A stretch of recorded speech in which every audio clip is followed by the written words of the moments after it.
Hey everybody, Jessica Coulter here, CEO and founder of Ace Cookie Tutoring.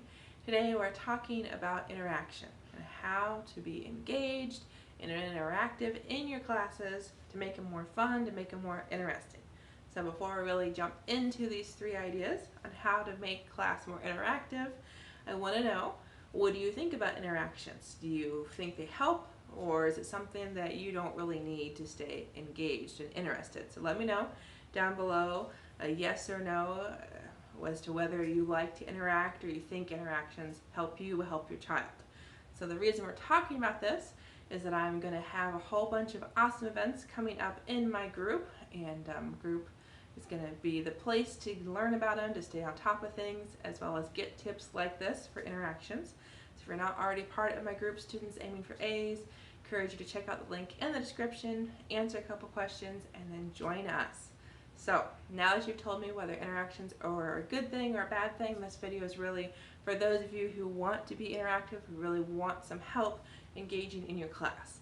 So my number one tip for you is to take notes. So no matter if there are notes on every single thing the teacher says or puts on the board, or if it's just a few things here or there, no matter the case, do know if you take notes, you're going to be more engaged and the class is going to be more interactive for you. Now these notes can be words, it can be pictures, it can be a whole bunch of things. So just know you actually need to write things or type things during the class. Okay?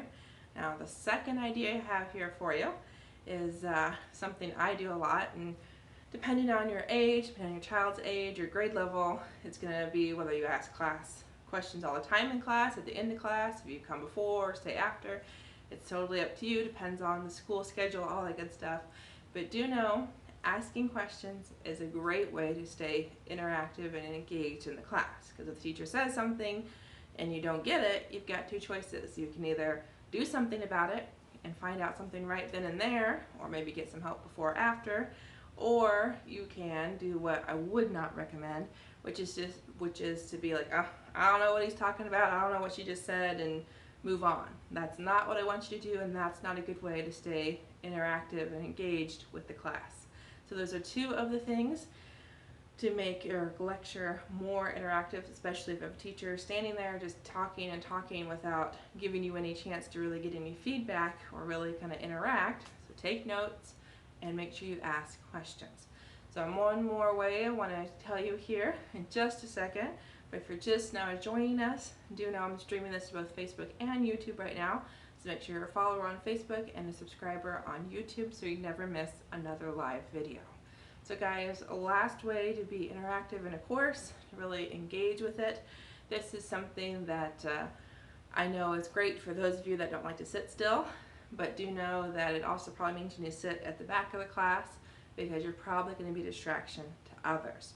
So if it really would help you, and again this is up to the teacher or whatever accommodations you might have, ask to see if you can be at the back of the class so you can stand up, because sometimes sitting for long periods of time just doesn't work for some students.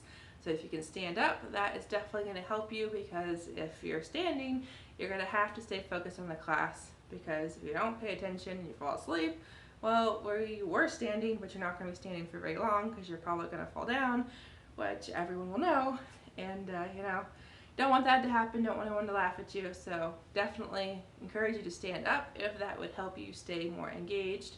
I can also tell you to take it one step farther when it comes to standing. Every time the teacher changes the slide, go from standing to sitting in your desk, or maybe every time the teacher gives a vocab word or does some kind of big overall concept, you could go from standing to sitting, you could turn around as you're standing. Whatever it is you want to do with actually not staying in your seat, you can definitely do in a lecture. Just know, again, probably should be back in the classroom. You definitely want to have some kind of permissions, because that's not going to be what the teacher wants everyone to do. So guys, those are some awesome ideas for you on how to make some of those boring lectures, because as we start the school year, there are classes, especially at the college level and above, that are just going to be lots of information thrown at you for long periods of time. So do what you need to make them interactive, to become more engaged, because I gotta tell you, not all teachers are going to do it for you. So thanks so much for watching. Be sure to join my group. You see in the description, so click the link answer a couple questions and join us. And students aiming for A's, I have an awesome note-taking challenge upcoming in just a couple of weeks, and an awesome interview series all about motivation starting in October. So I don't want to miss you. I want to make sure you get the help you need so you love your classes and have a great, interactive, and engaging school year. Bye.